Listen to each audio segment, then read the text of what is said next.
forums discussing the economy of every county. The great friend, Calvin Ochieng, who runs his small hustle around Kilimani and constantly gives us support in the UDA office whenever we need somebody to transport something. Great Kenyans with a passion.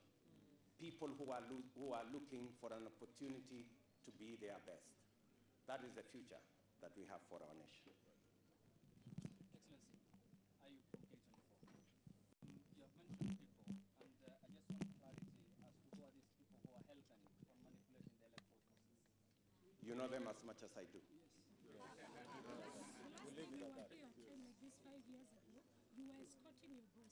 Yes. Today your boss is not here with you. What is your message to him? Because I understand you had a pact that you do 10 years and you... I think that's a question you need to ask my boss.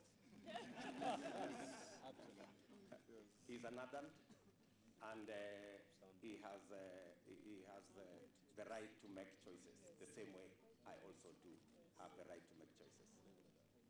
Thank you very much, good people. We love you, and God bless you.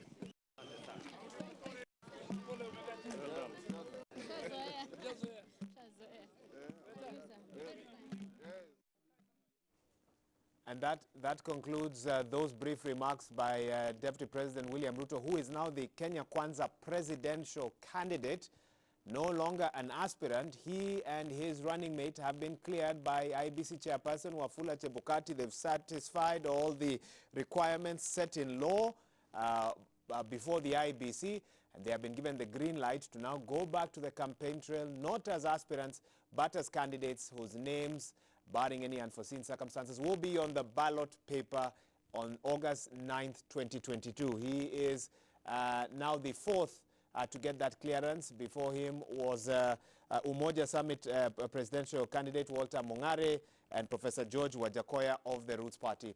And just this morning, the Agano Party presidential candidate David Mwaure Wahiga. Some of the issues that the Deputy President has spoken to, he said that he's confident that IEBC is up to the task. He then told Wafula Chebukati that he has appointed responsible professionals as the liaison between Kenya Kwanza and IEBC. That is Professor Kithure Kindiki, who will be the chief agent, assisted by Veronica Maina and Josephat Nanok.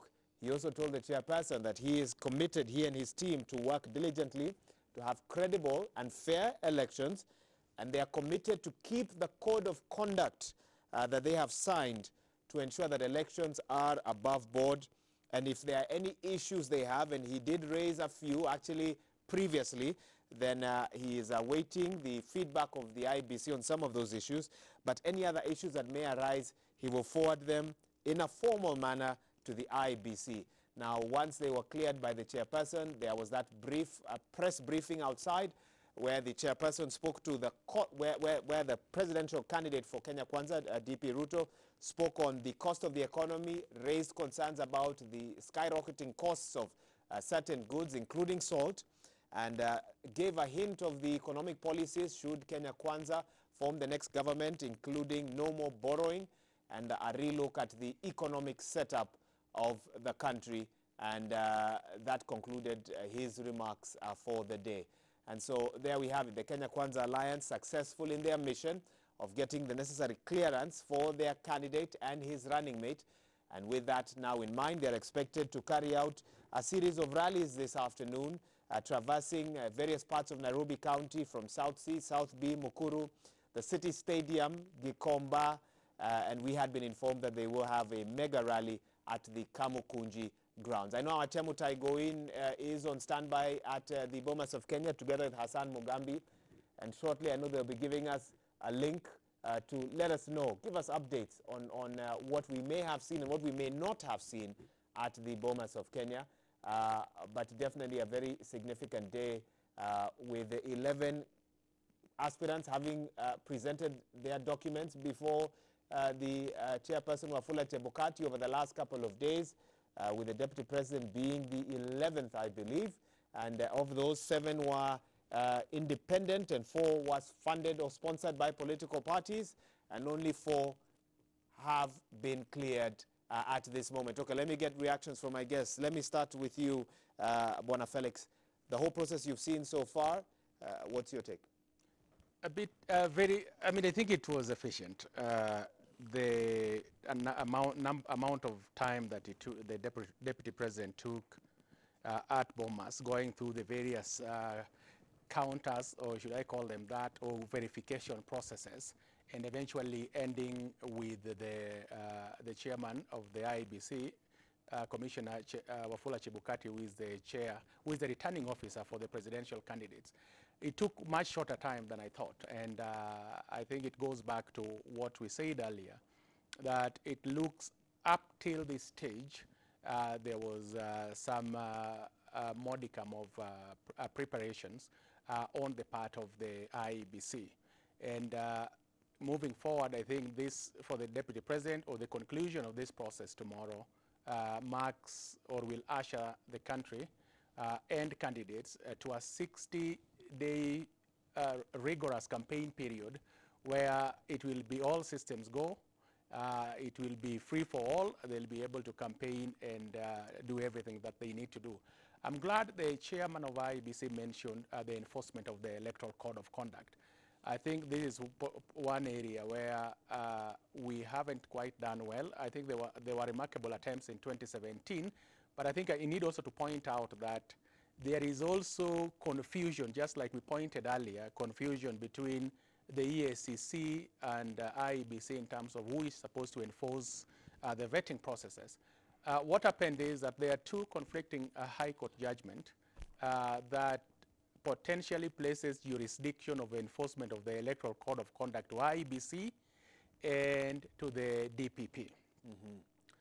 The case of Jessica Mbalu and the recent case of Sabina Chege.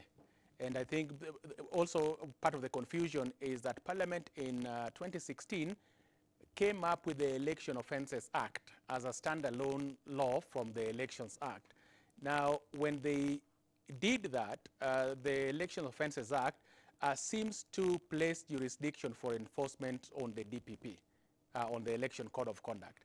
Now, the Elections Act, which is the parent statute that has been with us since 2011, in the second schedule that you pointed out at the beginning of this show, places that jurisdiction on IEBC.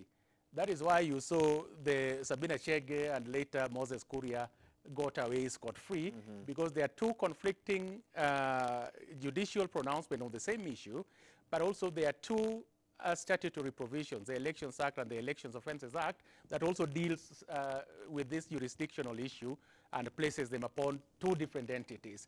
But with that as it may, I think there is enough. That does not mean it should not be enforced. I think there are sufficient avenues, including working very closely between, or collaboration between IEBC and the Office of the Director of Public Prosecution, so that they can find a way to enforce compliance with the code. So it's all systems go. It's all systems go for Kenya Kwanza Alliance, Kipto. What are you expecting to see moving forward? I think what I'm expecting to see now is a real-time campaign. My take-home from this kind of conversation here has been one. I think the Deputy President has raised the issue, like the process itself was routine, but more importantly, the issues raised by the Deputy President, which I think now will form the basis of our campaign, where he keeps his main address has been in two forms. One, asking for fairness, right, from media coverage to conduct by IEBC. And I think part of our conversation here has been that. What can we do to give confidence to the system? And my first proposal was openness, and we discussed about these issues. It is very important for a candidate to speak up. If the candidate feels that, for example, that there is bias towards their campaign, and I'm happy, for example, the media station to offer that platform and let those issues be canvassed, it gives confidence to the process. Number two, it is also important for the managers of the election. In this case, the primary responsibility rests with IEBC. Communication will sort up to 60 or 70% of their problems, especially on issues perception. There's something good my senior spoke about, that no entity, institution, or a person can be perfect. But the difference is, how do you communicate? How do you fuel confidence in this process? By speaking up and actually taking the people through the processes. The same way today you've seen the aspirants being cleared live and the process being done all the way. You are certain The voters are now able to understand what it takes. So tell me, if IEBC shows up and have these 60 days where they do real-time updates, both in social media and mass media, make people understand what is it to do with the voter register. Like when information comes out, like yesterday or 2 days ago, that there is a problem with around 800,000, IEBC shouldn't keep quiet. They should be the one now seizing that chance and moment. When the issue is being discussed about them, they're the ones to come up and say, this is our position. Number two, which is important, I've actually picked, and I think tomorrow we'll look at the difference when Azimio comes in. You've seen how the team for Kenya Kwanza has done. They have first delved into the process. And then number two, they have gone further and say, now that we've been cleared, what is our agenda? And you've seen the Deputy President taking almost 5-10 minutes, addressing the media, speaking about what is the challenge for the election. And that is the first thing I was speaking about. This particular election, for all intent and purposes, is pushing the players, in this case the leading contenders, to speak up. The people need to see what they stand for. And as you've seen, Kenya Kwanza has made it their agenda. It's about the economy.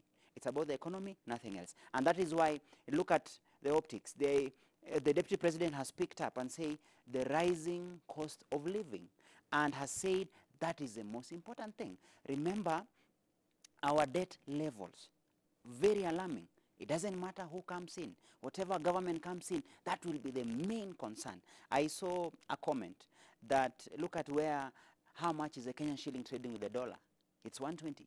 There is a possibility that by the time the new government is being sworn in, we may be doing 150. What plans do they have? So tomorrow you will see, for example. I hope not 150. Thank you. I'm just giving an example. So tomorrow, I suspect Kenya Kwanza has set the pace. They have spoken about their concerns. One important thing also, which I think I'm happy, we cannot be too pessimistic. The Deputy President has actually acknowledged and said that they have confidence with IEBC. That one gives a lot of goodwill, and IEBC must seize that opportunity. When a leading contender like the Deputy President says, we are ready to work with you, this is our liaison team, I'm pretty sure tomorrow when Azimio comes, everyone will be waiting to see what is their take on IEBC. So then the ball moves back to IEBC. Seize the moment, own the communication space, and be the one speaking and giving confidence, one to the voter and equally to the candidates. And then the other players to come around. The concerns raised about the media plays a significant role. Minus the media, we wouldn't be here. Minus the media, people wouldn't know what is happening. So I think the brainstorming that needs to happen for the media is now, I think we've come far in the media space. The media organizations even have the umbrella group. I looked at the presidential debate. In 2017, I was lucky to partake or to participate as one of the analysts. And I remember at that time, it was an organization that brought together all media houses. I think this is the best time to address the concern of the Deputy President by now operating collectively as an umbrella group and say, as a media, our job is to create platform, and our job is to ensure that the citizens are informed. So with the concerns raised by the Deputy President, let the conversation begin from here. Okay, thank you. Thank you very much for that. Mule, what's your takeout from Bomas of Kenya this afternoon? Afternoon. Well, like Felix, I'm very happy first with the efficiency of the process. I think that assures public that IEBC, when they sit down, they can actually be able to deliver on their responsibility. I like the fact that what my brother has talked about in terms of confidence building.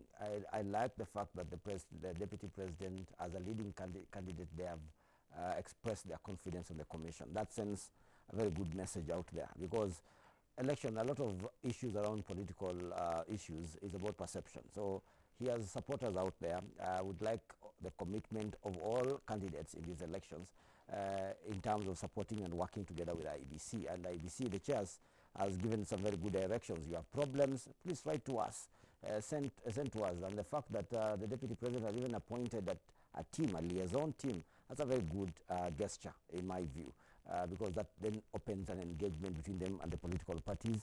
The other issue that I think picked up, I like the symbolic, not symbolic because it's supposed to be a requirement, of signing the ballot paper. Because that ballot paper is the one which will be showing how the name of the candidate appears. And it is important that that is validated by the candidates. Otherwise, they may have problems. They may raise problems with it. It's like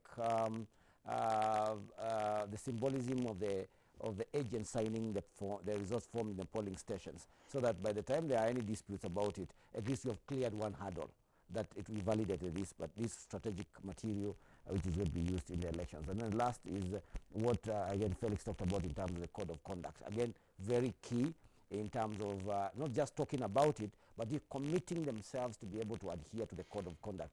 We don't necessarily have to be running to these agencies to prosecute people.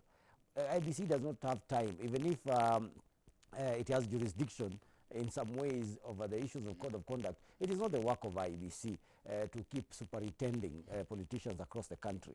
I think political bad manners and the lack of political hygiene in this country is one of the biggest problems when it comes to how the perception issues around elections. We can sort out a lot of the problems. And as I said earlier, we are not going to have perfect elections. There are no perfect elections in the world. But because we have a limited time, let's discuss our limitations. Let's look at what we can be able to do. IEBC commits to talking to the people, and not just the national communication. There is local communication, which is very key.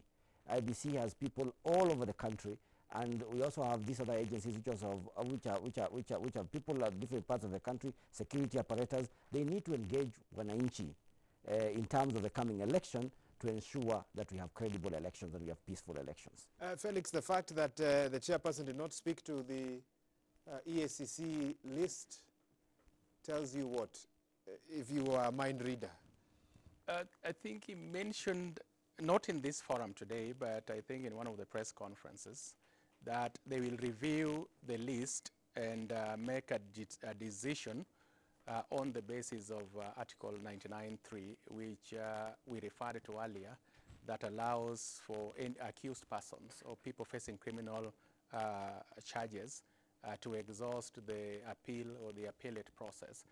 Whether he has been able to issue a statement of that effect, I don't know, but it seems to me that IEBC had taken a different decision when they cleared, what is the name of that MP from, who was convicted? Waluke, John Waluke. Yes, we cleared John Waluke. It seems to me that they had taken a decision that since Waluke had filed an appeal, then by dint of Article 99.3, he was not technically barred. We will just have to wait for that. But like I pointed out, I think the good thing here is that the Chief Justice has appointed a bench, a 3-judge bench, I think headed by Justice David Majanja, to look at this question of integrity issues. And I think the judiciary probably would issue a very clear and authoritative guideline on or interpretation of the law vis-a-vis those who have been accused and things like that. So we'll wait and see. We will wait and see how it will play out. Okay. Let me get final thoughts from each of you. I suspect we're just about to take our break. Bwana Kipto, moving forward, next 65 days, what's your message to voters and the political class of which you belong to? My main message to the voters that it's time to interrogate and listen to the message of each of the candidates. Number 2, I think it will be prudent if we have a very peaceful electioneering period. The hype, the noise, the music, the drama and everything are part and parcel of an electoral process.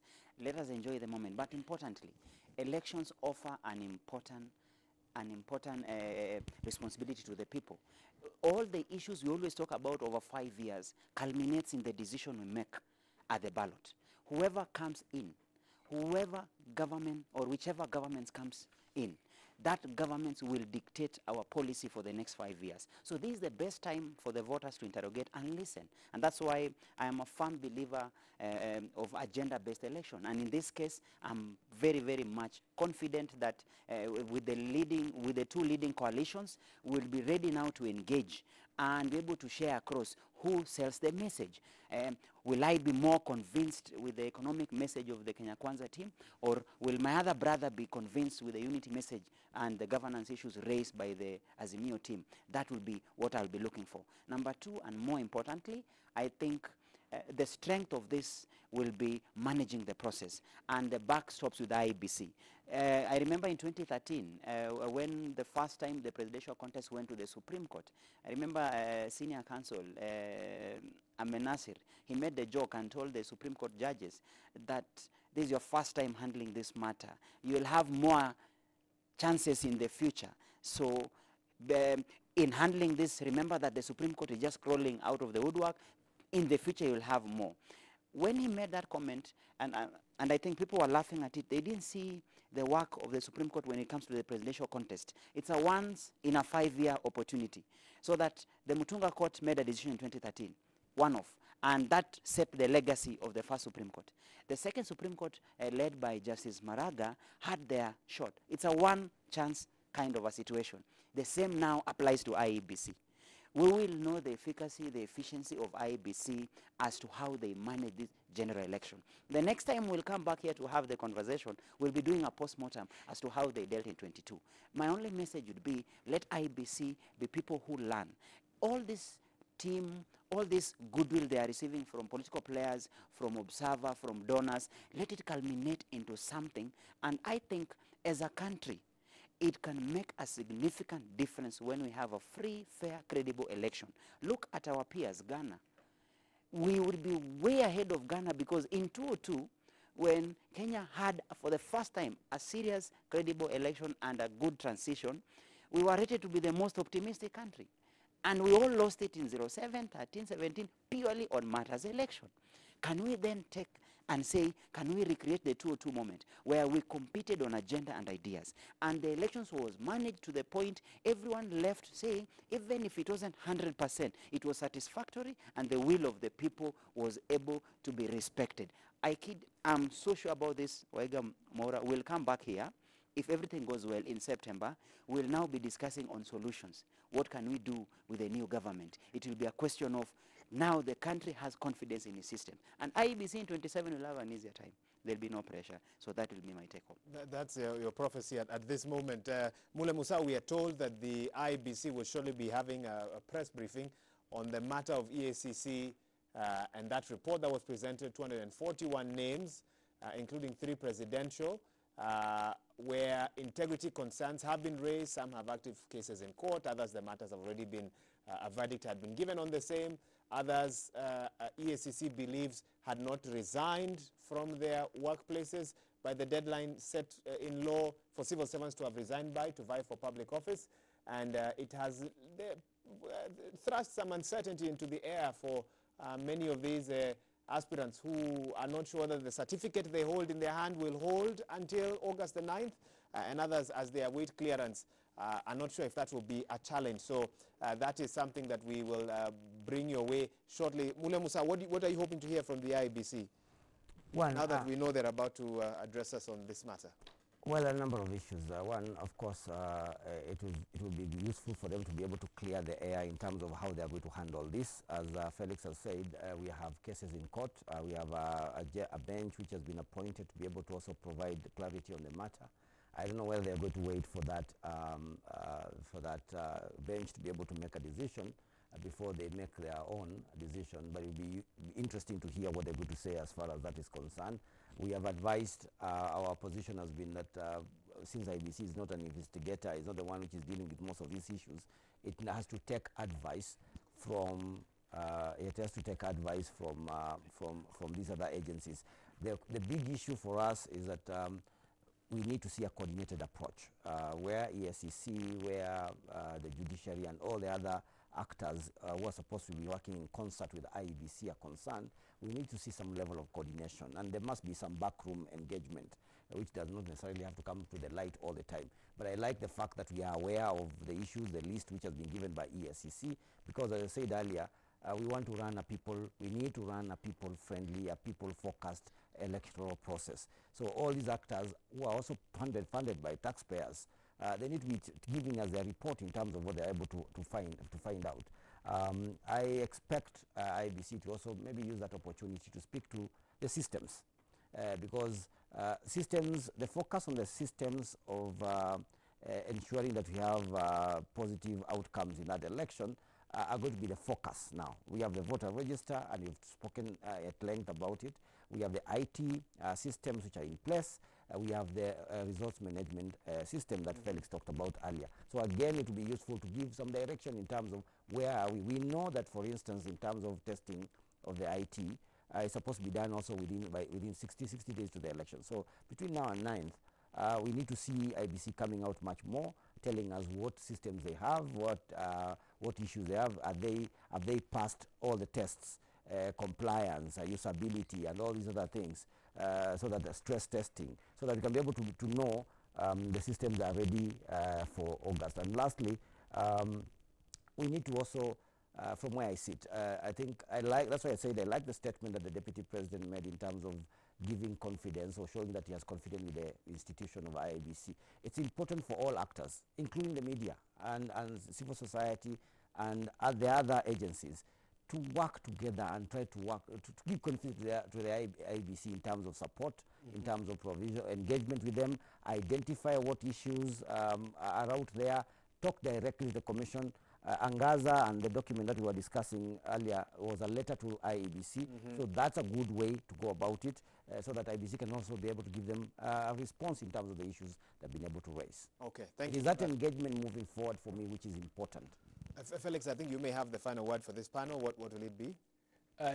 First of all, I agree with the sentiments expressed by both Kipto and Mule. And let me just say that the test for IEBC will be in these elections, because all indications point to a very competitive but also very close contest, probably closer than the 2007 election.